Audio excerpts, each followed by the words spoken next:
नमस्कार. मी आज वयाची 75 वर्षे पूर्ण करत असताना काही मनामध्ये मागच्या गोष्टींचा काही उजाळा देण्यासाठी, काही आठवणी जागण्यासाठी आज मी आपल्याशी संवाद साधत आहे. खरं म्हणजे 75 वर्ष पूर्ण होणे हेच एक खऱ्या अर्थाने माझ्या दृष्टीनं दिव्य होतं. कारण 1946 साली जन्म झाला आणि 10 वर्षांनी वडील वारले. वडील गेल्यानंतर 3 बहिणी आणि 2 भाऊ. आम्ही धाकट्या आईनं जन्म दिला आणि थोरल्या आईनं आम्हाला सांभाळलं. खूप कष्टमयप्रद जीवन होतं त्या काळामध्ये. धान्याचा अत्यंत तुटवडा होता. कधी कधी एक दिवस खायला पण मिळत नव्हतं आणि जे मिळायचं ते सुद्धा अतिशय अल्प असायचं. पोटभर कधी मिळालं नाही. अशाही अवस्थेमध्ये साधारण 60 सालापर्यंत माझं 7वीचं शिक्षण झालं आणि 7वीचं शिक्षण झाल्यानंतर शेती करायला घरी कोणीच नव्हतं. 56 साली वडील वारले होते आणि म्हणून शाळा सोडली आणि शेती करायला लागलो. त्यावेळची शेती म्हणजे अतिशय कष्टाची शेती. एक महिना नांगर हाकायचा, नंतर पेरणी, नंतर बाकीची सगळी शेतीची मशागतीची कामं. ही सगळी कामं करत असताना मोटावर बागायत असायचं. इंजिन नव्हतं, वीज नव्हती, काही नव्हतं त्या काळामध्ये. आणि मोठा हाकून बागायत करायचं थोडंसं 10-20 गुंठे. अशा अवस्थेमध्ये कुटुंबाची गुजराण करत होतो. आणि हे सगळं सांभाळत असताना 64 साली माझा विवाह झाला आणि कोथरूड घोडेवाडी येथील देशमुख कुटुंबातील एक कन्या माझी पत्नी झाली. तिचं नाव शिंदूबाई. आणि तेव्हापासून आमचा संसार सुरू झाला. आणि संसार होत असताना अतिशय कष्टमय जीवन जगत असताना त्याही काळामध्ये आई गेली, दुसरी आई गेली. त्यानंतर 80 साली साधारण आपल्याकडे वीज आली आमच्याकडे. आणि भाऊ पण मग 7वी झाल्यानंतर भाऊ पण शेतीत मदतीला आला आणि 80 साली वीज आली. आणि मग वीज आल्यानंतर एक विहीर खोदली. त्या विहिरीतून पाणी काढत असताना इथे सगळं तेव्हापासून खरं बागायला सुरुवात झाली आणि प्रगतीला सुरुवात झाली. कर्जबाजारी असताना शेवटी 3 एकर जमीन विकावी लागली. 3 एकर जमीन 10,000 रुपयाला विकली आणि शेतीला भांडवल उभं केलं. कुठेही पत नव्हती, कुठेही कोणी 1 रुपया कुठं देत नव्हतं. आणि अशा याच्यामध्ये जमीन विकण्याशिवाय माझ्यापुढे पर्याय नव्हता. जमीन विकून शेतीला भांडवल उभं केलं आणि मग तिथून पुढे खऱ्या अर्थाने माझ्या प्रगतीला सुरुवात झाली असं मी म्हणेन. ही प्रगती करत असताना भावाची मोठी साथ मिळाली. आणि ह्या साथीमधून साधारण 84 साली अचानक मी झोपलेला असताना Dasharath Sawant, Amre Patil, G D Amre Patil, Ramdas Patil हाशे, P G Navale, Babanrao Navale असे माझे सगळे सहकारी शेतकरी संघटनेचं काम करत होते. आणि मी शेतकरी संघटनेमध्ये सामील जरी नव्हतो तरी पण मला ते काम पटत होतं आणि माझ्या हिशोबाने मला आवडत होतं. आणि हे काम करत असताना ते अचानक 84 साली माझ्या घरी आले. मी नुकतंच एक वरच्या घर बांधलं होतं आणि त्या घरामध्ये मी असं झोपलेलं असताना मला त्यांनी उठवलं आणि सांगितलं, संगमनेर कारखान्याची उमेदवारी करायची तुम्हाला. मी म्हटलं कसं शक्य आहे, मला कुठं परिचय नाही, मी गावामध्ये, मी तुम्हाला सगळ्यांना ओळखत पण नाही. अशा याच्यामध्ये मी असं करू शकत नाही, मला उमेदवारी करता येणार नाही. आणि मी नुकतंच घर बांधलेलं आहे, माझ्याकडं पैसे नाहीत. अशा सगळ्या अडचणी असताना मग त्यांनी सांगितलं नाही तुम्हाला करावीच लागेल. आम्ही सगळ्या गावांनी सावराम दातीर, तर लक्ष्मणराव पालवे अशा सगळ्या हिवरगाव गंगड्याच्या सगळ्या मंडळींना आम्ही विचारून आलेलं आहे. हे सगळं विचारून आलेलं असताना त्यांनी तुमचं नाव सुचवलेलं आहे, तेव्हा तुम्हाला उमेदवारी ही करावीच लागेल. मग त्यानंतर अर्ज तर भरला, परंतु तो अर्ज भरत असताना अतिशय धाकधूक मनामध्ये होती प्रचंड, कसं होईल आणि काय होईल. परंतु 84 साली आम्ही अतिशय प्रबळ विरोधक होते आम्हाला. आणि विरोधक असताना सावंत, मी आणि अरविंद नवले आम्हाला या तालुक्याने गटवाईज होतं निवडणूक. गटवाईज असताना आम्हाला तिघांना निवडून दिलं आणि खऱ्या अर्थाने माझी राजकारणाला सुरुवात झाली. राजकारण केल्याचा त्याआधी मी गावात राजकारण करत होतो. गावामध्ये सोसायटी, ग्रामपंचायत याच्यामध्ये माझा पूर्ण सहभाग असायचा. माझ्या संमतीशिवाय कधी चेअरमन झाला नाही, कधी सरपंच झाला नाही. आणि किंवा मी निवडून आणलेल्या पॅनलमधूनच मी गावात कधी सरपंच किंवा चेअरमन व्हायचा प्रयत्न केला नाही. कार्यकर्त्यांना, गावातल्या जवळच्या मित्रांना संधी देत गेलो. मी कधी गावात थांबलो नाही. आणि हे सगळं करत असताना मग जेव्हा तालुक्याच्या राजकारणात आलो आणि त्यानंतर मग पुढे अतिशय म्हणजे 89 साली पुन्हा निवडणूक झाली संगमेर कारखानची. तिच्यामध्ये आमचा पॅनल पडला, तिथे गोळीबार झाला. सगळ्या प्रकारचं ते सगळ्यांना, माझ्या जवळच्या मित्रांना माहिती आहे सगळं. आणि सगळं करत असताना 89 साली 89 साली गोळीबार झाला. आणि 90 साली आम्ही पिचड साहेबांच्या बरोबर शेतकरी संघटनेमधून काँग्रेसमध्ये प्रवेश केला. आणि तो प्रवेश केल्यानंतर अचानक एक दिवस सावंत साहेबांनी, मी निघालो होतो पिचड साहेबांना भेटायला कारखान्यावर. तेवढ्यात गाडीचा आवाज स्टँडपाशी आला आणि आम्ही स्टँडपाशी त्यांना भेटलो. तर त्यांनी मोटरसायकल लावून द्यायला सांगितले आम्हाला पिचड साहेबांनी. सावंतांना गाडीत घेतलं आणि मला पण घेतलं. आणि चौफुलीच्या पुढे निघाल्यानंतर कारखाना रोडला त्यांनी सांगितलं सावंत साहेबांना का सावंत म्हणे, मी रामनाथ बापूंना म्हणे मी संचालक मंडळात घेतले. मी 2-3 बदल केलेत आणि त्यात पहिलं यांना कोऑप म्हणून पहिल्या संचालक मंडळात घेतले अगस्तीच्या. मला धक्काच बसला. मी तर माझ्या मुलाला नोकरी लावायसाठी माझ्या हातात कागद होते. BSc अग्री झाला होता आणि म्हणून त्यांच्यासाठी मी निघालो. आणि तिथे गेल्यावर हा धक्काच बसला. परंतु सावंतसाहेब म्हटले, आता जाऊ द्या म्हटले, तुम्ही आता तुम्हाला पोराला नोकरी लावायच्या ऐवजी त्यांनी बापालाच नोकरी लावले म्हणे. आणि असं समजून मग आम्ही तिथून पुढे एकत्र काम करायला लागलो. अतिशय एकजुटीने, एक विचाराने, पिचडाने माझ्यावर खूप विश्वास टाकला. मी मागे एका याच्यामध्ये सांगितले होते त्यांच्याबद्दल. आणि आजही सांगावं वाटतंय का पिचडाने मला राजकारणामध्ये आणण्यासाठी खरं जसं पिचडाने मदत केली तशीच मदत मला गायकर साहेबांनी सुद्धा खूप मदत केली. कारण 84च्या निवडणुकीमध्ये आमच्याबरोबर जरी सावंतसाहेबांनी होते तरी गायकर साहेब आमच्याबरोबर असल्यामुळं काँग्रेसमधून फुटून त्यांनी आम्हाला मोठ्या प्रमाणात साथ दिली, मोठ्या प्रमाणात आम्हाला मदत केली. आणि म्हणून खरं म्हणजे गायकर साहेबांचे पण त्या काळापासून माझ्यावर उपकारच आहेत. परंतु हे सगळं करत असताना पुढे गायकर साहेब आम्ही एकत्रच एकाच संचालक मंडळात होतो. अतिशय विश्वासाने आम्ही काम केलं. ते व्हाईस चेअरमन, पिचड साहेब चेअरमन, आम्ही संचालक. अतिशय मोठ्या प्रमाणामध्ये आम्ही त्या उभारणीच्या काळामध्ये खूप काम केलं. आणि ते काम करत असताना अतिशय एकमेकांचं प्रेम जडलं. आणि ह्या दोन्ही माणसांच्याबद्दल मला खूप आदर पण आहे. हे सगळं करत असताना तिथून पुढे मात्र मग दुसऱ्याही पंचवार्षिकमध्ये पिचड साहेबांनी मला उमेदवारी दिली. दुसऱ्या पंचवार्षिकमध्ये होतो. नंतर त्यामधल्या बंद पडलेल्या काळात नव्हतो त्यावेळेस मात्र मला दूध संघात पिचड साहेबांनी संधी दिली. आणि त्यानंतर मग पुन्हा गायकर साहेबांनी मला संधी दिली. आणि आता ह्या कालच्या वेळेसही पुन्हा दोघांनीही मला संधी दिली. आज आम्ही संचालक आहोत. माझ्या तशा 4 टर्म झालेल्या आहेत. म्हणजे जवळजवळ 12-6-18 जवळजवळ 24 वर्ष झालेत मला साखर कारखान्यामध्ये. 23 वर्ष झालेत काम करतोय मी. अशा पद्धतीमध्ये सहकार्यामध्ये काम करत असताना खूप शिकायला मिळालं. खूप काही समजून घ्यायची वेळ आली. आणि अतिशय शांत मनाने अतिशय चांगल्या माणसांच्या, खूप चांगल्या माणसांचे विचार ऐकायला मिळाले. खूप चांगल्या माणसांच्या गाठीभेटी झाल्या. आणि हे सगळं करत असताना माझा पण इथे कुटुंबामध्ये पण माझा विकास होत, त्या पद्धतीने मी विकास करत गेलो. आणि जसं मला समजायला लागलं, बाहेर पाहायला मिळालं, हे केलं पाहिजे शेतीमध्ये, ते केलं पाहिजे शेतीमध्ये, अशा प्रकारची शेती करत असताना भावाची साथ होती. नंतर एक मुलगा पण शेतीवर मी ग्रॅज्युएट झाल्यानंतर काढून घेतला. आणि त्याला पण मग शेतीची आवड लागली. आणि ही एक भावाचा मुलगा, हा एक मुलगा, माझा एक मुलगा आणि भावाचा एक मुलगा, दोघंजण दुकानदारी करतात, दोघंजण शेतीवर काम करतात. आणि शेतीवर काम करत असताना अतिशय गेल्या 20 वर्षापासून मी माझ्याकडं, त्याच्या आधी डाळिंबाच्या बागा होत्या.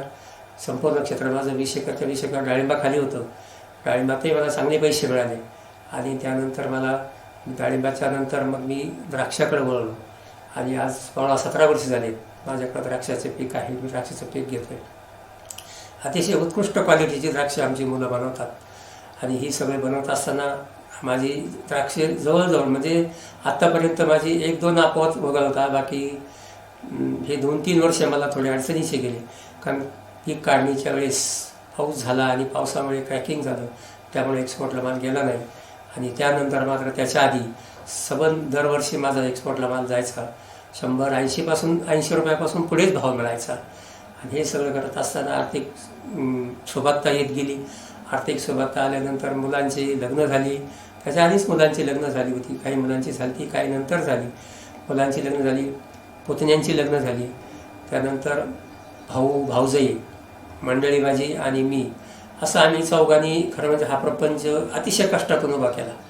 आणि हे करत असताना इतके कष्ट की त्या कष्टाला खरं म्हणजे सीमा नाही. आणि हे कष्ट अत्यंत हालाकीच्या परिस्थितीमध्ये आम्ही काही दिवस काढले. ते दिवस आजही आठवतात, परंतु ते आठवून उपयोग नाही. आज ते दिवस गेले पण विसरून चालणार नाही. त्या दिवसांना विसरलं तर मग माझ्या आयुष्यामध्ये काहीच खरं नाही असं मला वाटेल. म्हणून ते दिवस मी कधीच विसरणार नाही. परंतु असे दिवस कोणावरही येऊ नयेत हे माझं स्पष्ट मत आहे. कारण अत्यंत वाईट दिवस होते. आज साधं कुठेही गेलं तरी आज 200 रुपये मिळतात. 200 रुपयामध्ये सहज एका माणसाचं 2 माणसाचं कुटुंबाचं सुद्धा भागू शकतं. पण त्यावेळेस 8 आणि 10 आणि रोज होता. आणि अशा 5-7 माणसांचं भागणं खूप अवघड होतं.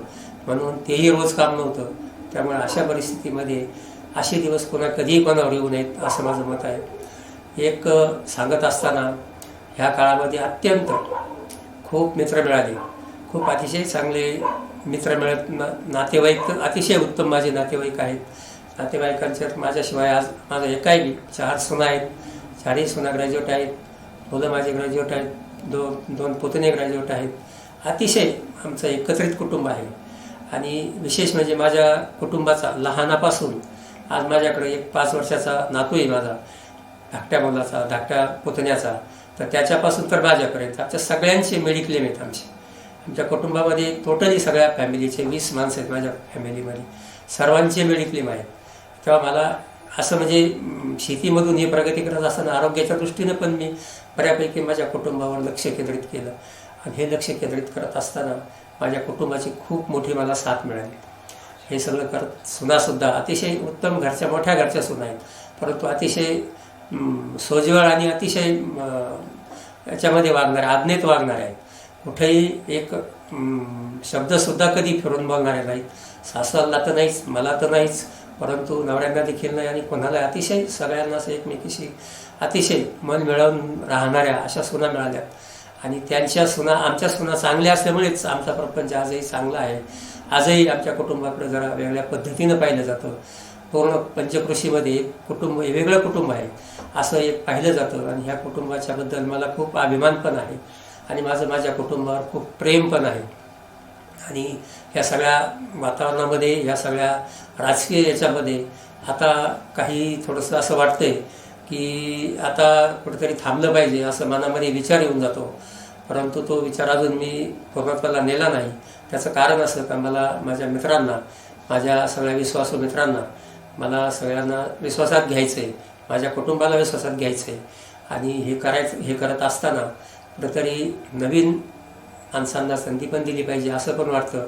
आणि त्या दृष्टीनं पण एक मनामध्ये माझी एक ती चलविचल चालू आहे. परंतु मी तो अजून कुठल्या निर्णयापर्यंत आलेलो नाही. हे निर्णय घेताना मी सर्वांशी, माझ्या मित्रांशी, माझ्या नातेवाईकांशी, सर्वांशी, माझ्या कुटुंबाशी हे सगळं मी बोलेन. आणि त्यानंतर आरोग्य पण माझं अजून चांगलं आहे, उत्तम आरोग्य आहे.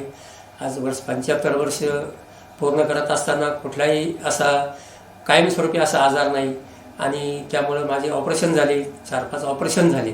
स्पाईनचं झालं, बाकीचे असे किरकोळ 3-4 ऑपरेशन झालेले, 4-5 ऑपरेशन झाले. परंतु या सगळ्यातून मला परमेश्वराने अतिशय सुखरूप आणि अतिशय माझ्या दृष्टीने माझं आरोग्य मला उत्तम दिलं. हे खरं म्हणजे माझे परमेश्वरावर माझे खरे अर्थाने उपकार आहेत. आणि थोडंसं आता मी या सगळ्या याच्यामध्ये बोलत असताना थोडं मित्रांच्याबद्दल मला बोलायचं आहे. एक अतिशय काही जिवलग मित्र आहेत. त्यामध्ये माझे एक खूप चांगले असे नावं घ्यायचं तर खूप मित्र आहेत. नावं घेणं एवढं चांगलं नाही वाटत मला. परंतु तरी पण देखील एक 2-5 मित्रांची मला नावं घ्यावं वाटतात. आणि माझ्या नातेवाईकांची पण नावं घ्यावं वाटतात. कारण नातेवाईकांचा माझ्यावर खूप विश्वास आहे. आणि हे सगळे करत असताना आमचे जावई अतिशय चांगल्या पद्धतीनं अतिशय सुंदर अशी आमच्या मुलींना ते सांभाळतात. कुठल्याही प्रकारची कमतरता नाही. 3 जावई आहेत. आमच्या भावाची मुलगी एक, माझी 2 मुली, हे तिन्ही जावई अतिशय म्हणजे मला माझ्या सल्ल्याशिवाय तर कुठेही काही करत नाहीत. मला दादांना विचारल्याशिवाय नाही, अशा प्रकारची सगळ्यांची भूमिका असते. दादांना विचारा पहिलं. तसेच आमचे व्याही हे सुद्धा अतिशय आदर आणि त्यांच्याबद्दल अतिशय माझ्याबद्दल प्रेम व्यक्त करणारे माणसं आहेत सगळे. त्यामुळे मला अशी माणसं, असे नातेवाईक मिळणं हे सुद्धा माझं भाग्य समजतो मी. त्याच दृष्टीनं माझे मित्रसुद्धा मिळणं, खरं म्हणजे मित्रांपासूनच खरं म्हणजे माणसाची प्रगती होते असं माझं मत आहे. कारण मला आत्तापर्यंत इतके चांगले मित्र मिळाले, इतके चांगले सद्गुणी माणसं मिळाले. जे मित्र होते ते अतिशय माझ्यावर प्रेम करणारे. खूप खूप प्रेम केलं माझ्यावर माझ्या मित्रांनी. नावं घेणं मला बरं वाटत नाही, खूप नावं घ्यावी लागतील म्हणूनसाठी मी नावं नाही घेत. परंतु खरं म्हणजे मित्रांचा मी सगळ्यामध्ये माझ्या नातेवाईकांपेक्षा आणि माझ्या कुटुंबापेक्षाही माझ्या मित्रांवर माझा खूप विश्वास आहे. आणि ही माझी मित्र म्हणजे एक माझ्या दृष्टीनं माझे भाऊ, लहान भाऊ, मोठे भाऊ, अशा पद्धतीनं सर्वांनी माझ्यावर प्रेम केलं आणि हे प्रेम मी कधी विसरू शकत नाही. म्हणून आजच्या दिवशी मला त्या सर्वांना मनापासून सर्वांना धन्यवाद द्यायचे आहेत. आणि हे धन्यवाद देत असताना मला खूप आनंद पण होतो आहे की मला इतके दिवस साथ दिली, अशी साथ इथून पुढे पण मला त्यांनी द्यावी, अशा प्रकारची एक माझ्या मनामध्ये त्यांच्याबद्दल एक आदराची भावना पण आहे. आणि हे सगळं करत असताना मी सर्वांशी अतिशय माझं कुणाशी वैर नाही. गावामध्ये सुद्धा माझं कुणाशी वैर नाही, तालुक्यात तर माझं कुणाशी वैर नाही. वैर भावना हा माझा गुणच नाही. मी कोणाशी वैर करत नाही. आणि ज्याच्याशी थोडं बोलण्यातून जरी झालं माझं तरी मी दुसऱ्या मिनिटाला त्याच्याशी माफी मागतो आणि तो विषय मी तिथे संपवून टाकत असतो. त्यामुळं वैर हा माझा स्वभाव नाही. कोणाशी वैर करणं हा माझ्या पिंडात नाही. त्यामुळं मी तो विचार कधी केलाच नाही आणि मला तो विचार शिवत नाही.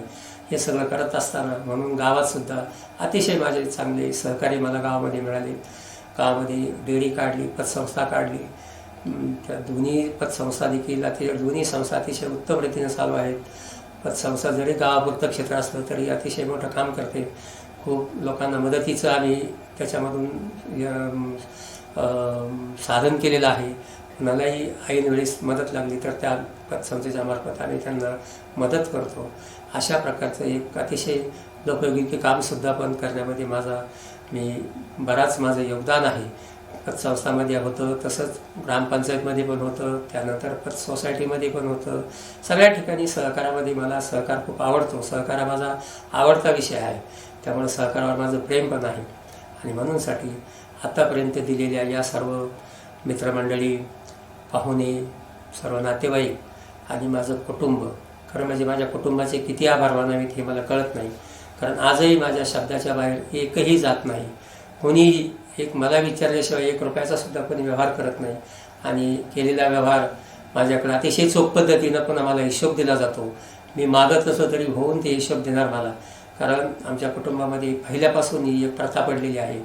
किती पैसे लागतील तेवढे द्यायचे, परंतु हिशोब मात्र सर्वांनी द्यायचा, ही एक सवय माझ्या कुटुंबात लागलेली आहे. आणि त्या सवयीप्रमाणे माझं संपूर्ण कुटुंब माझ्यावर अतिशय प्रेम करतं. अतिशय सगळ्यांना माझ्याबद्दल अतिशय आनंद होतो. मी जर 1 दिवस नाही दिसलो किंवा 1 दिवस नसलो तरी लगेच फोन सरवतात. सुनबाई तर सकाळी बी नसलो तर 11 वाजले की लगेच फोन करते, दादा जेवायला येणार आहेत का. संध्याकाळी 6 वाजले का फोन करते, दादा जेवायला येणार आहेत का. असं सगळं प्रेम माझ्या कुटुंबाचं माझ्यावर आहे. खूप खूप त्यामध्ये मला माझ्या मंडळीचं अतिशय खूप चांगली साथ मिळाली. मंडळीने देखील माझ्या कुटुंबामध्ये खूप चांगला मोलाचा सहभाग दिला. माझ्या भावाने दिला. दुर्दैवानं 1-1.5 वर्ष झालं धाकटे भाऊ कोरोनामध्ये गेले. ही एक माझ्या कुटुंबामध्ये मला आई गेली तरी एवढं दुःख झालं नाही. एवढं दुःख मला भाऊ गेल्याचं झालं. आणि ते मला खरोखर अतिशय जिव्हारी लागलेलं दुःख आहे माझ्या. ते दुःख मला पचवताच आलं नाही असं म्हणा तुम्ही. परंतु मी आजही मला त्या भावाची आठवण झाली तर खूप खूप वेदना होतात मनामध्ये. खूप अतिशय असं दुःख भरून येतं. परंतु परमेश्वरी कृपेला इलाज नाही. आणि म्हणूनसाठी आम्ही सर्वांनी ते आता सावरलो. आमचं कुटुंब सावरलं. सगळ्या कुटुंबाची माझ्यावर आता पूर्ण जबाबदारी आहे. आणि हे सगळं करत असताना आम्ही कुठेही दुजाभाव हा आमच्या घरात शब्द नाही. दुजाभाव कोणी एकमेकाबद्दल करत नाही. आणि तो जर केला तर तो मला चालत नाही. अशा प्रकारची माझी भावना असल्यामुळे माझं कुटुंब अतिशय एकजूट एक जीवानं असं सगळेजण एकजण राहतात, अतिशय विचाराने राहतात. त्यामुळे मला माझ्या कुटुंबाच्याबद्दल खूप मोठा अभिमान आहे. मी माझ्या कुटुंबाचे खरं म्हणजे थोडा काही कळलं म्हणून व्यक्त करणं मला आवडणार नाही त्यांचे, परंतु मला त्यांनी जे मला खरं म्हणजे साथ दिली, माझ्या विचाराला साथ दिली, याच्याबद्दल त्यांचे म्हणजे खरोखर थोडे कळलं मनापासून थोडेसे आभार मानले पाहिजेत असं मला वाटतं. आणि आता मी एवढं बोलून मी थांबतो.